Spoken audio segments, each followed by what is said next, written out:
What's that sound? It's For Amusement Only, the EM and Bingo Pinball Podcast.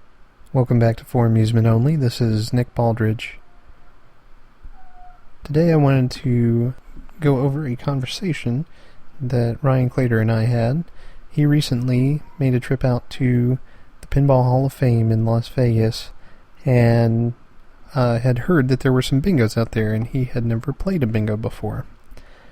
So he asked me for some first-time player tips, and I suggested that it would help if I knew which type of machine it was, because each one has their own different play style. So he was able to call and was told that it was a Miss America machine. So what I sent to him is the following. Here she is, Miss America. This game was originally produced in 1957, and the theme was brought back out and proved so popular that it was reproduced several times in the Bally bingo years, up until 1980. To play a Miss America, the first thing to note is that there are two bingo cards physically beside each other. Each card has two different colored lines, arranged in various patterns. The pattern depends on the year the game was produced. Those colored lines correspond with the odds shown directly above or below, again depending on the game. These games have one big feature. Due to the layout's age, it was the magic lines, the first type of moving numbers on a bingo card. This layout was unique in that the lines moved horizontally from card to card. Each line is lettered, for example A, B, C, D, and E, and pressing the corresponding footrail button moves the numbers if you have the letter lit and the time tree has not locked you out. When you first approach this machine, since I'll only be there in spirit to coach you, I'd suggest the following approach. Review the back glass carefully. Pay less attention to the numbers on the cards at the moment and more to the features and what I described above. See if you can see how each will light and what will happen in your mind. Start plunking in coins. These games didn't have pick-a-play, which means that the game will randomly award you odds and features increases. For your first game, try putting in a single coin. This will give you 5 balls. It'll also give you the default lowest odds. You don't have to worry about features at all, as it is incredibly unlikely that it will give them to you on game start, unless the game is malfunctioning. So play straight bingo. Try to nudge the ball into holes that will give you 3, 4, or 5 in a row on either card. You do not have to make 5 in a row on both cards to win 5 in a row. After shooting each ball, carefully consider the position of the lighted numbers on the back glass. Review what numbers you need in order to get a set, or 2 lit numbers beside each other in a row. Marked diagonals count, but unmarked diagonals do not. Note that you can have a winner on both cards, but they'll be in separate colors. You have 5 balls. I believe in you. Good luck. Now, did you win? If so, you're either super skilled or have some beginner's luck.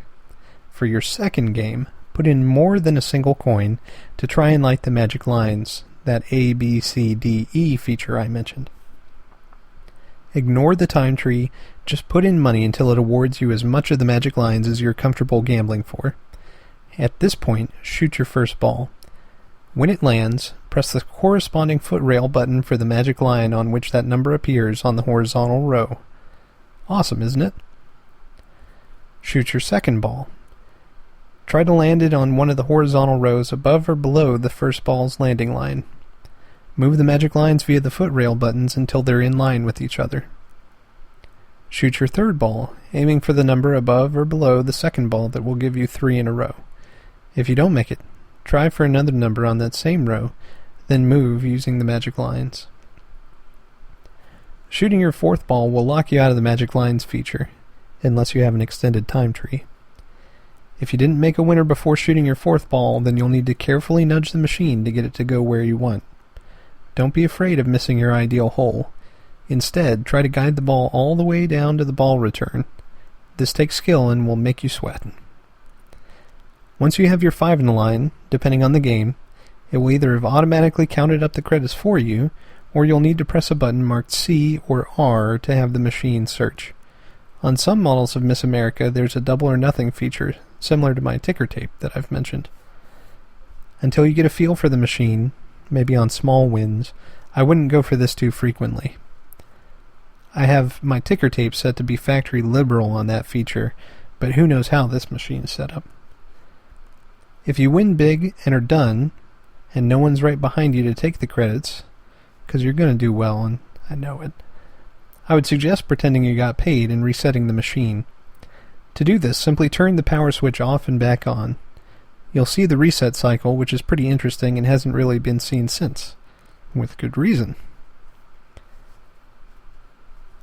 Hope that gets you started. Have fun and shoot me a pic of your ill-gotten gains. So, Ryan got back to me after he made it out to the Pinball Hall of Fame. And he says he did not make a hit. However, his wife did. A 3 in a row for 4 credits. And he said he played about 5 games, and his wife played about 2 games. She got her hit on her very first game. Ryan said he did his best to explain things to his wife, but then things weren't working how he expected them to. His wife got a hit, and no credits started racking up on the meter, so he pressed the R button, and then still nothing. And then, sometime later, 4 credits appeared, but he had no idea why.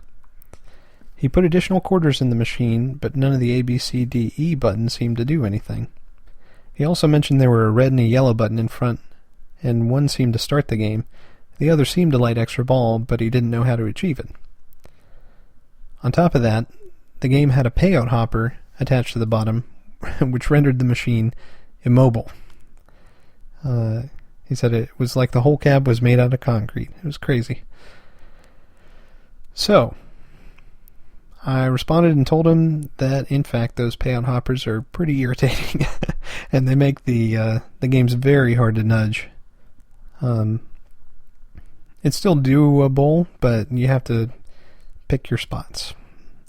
So, apparently, I did a pretty poor job of explaining a couple things. So the first thing, which I wanted to let him know, is that on this or any other EM, a button that you press is not going to have immediate feedback. The machine has to think about it. So because everything worked in an electromechanical fashion, when you press that R button, the machine has to search through all of the possible combinations of 3 in a rows before it hits upon the one that you've actually won on. And that's when it starts racking up the replays. Now, if you have 2 different bingo cards, there are many different combinations that you can make for 3 in a row. This complexity only gets more difficult when you factor in that these games have the magic lines feature, which allows for the numbers to be moved horizontally. When you do this, the game has to know exactly which position is actually lit in order to figure it out. So you're increasing the scope of what the game needs to search in order to award you replays. The next thing is the red and yellow buttons. So the red button is in fact the game start button. Now there should have been a score and instruction card printed down in the apron area, and this would have also reiterated this fact, but you push the red button and then you drop in your money. In this case it was set to quarters, so you drop in your quarter. The game resets. At this point you drop in another quarter, and it's going to remain on the red button, and it will start searching for additional features or odds jumps. When the game stops spinning, as I call it, it will either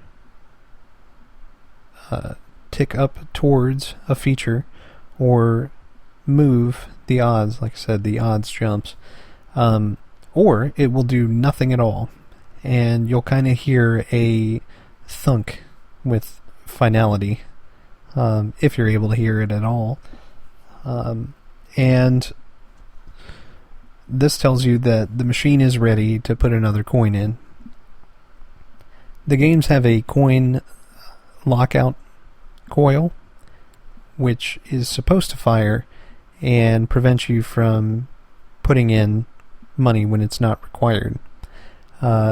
With a little clarification on Ryan's part, I discovered that in fact that was the case. So while the machine is spinning, the coin lockout is engaged, and the machine will not accept your coin.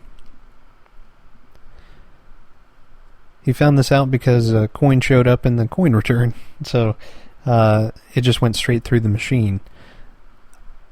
When the machine has stopped spinning and is settled, then you can put in another coin. You'll hear an audible buzz from the front of the machine in some instances because of that coil. Now, for the yellow button.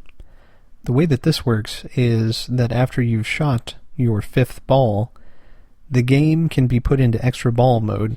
When you push the yellow button, then it requires you to deposit coins or have replays on the meter that you can play to try to earn an extra ball. So you push the yellow button to set it into extra ball mode. This prevents the game from resetting when you put in your coin.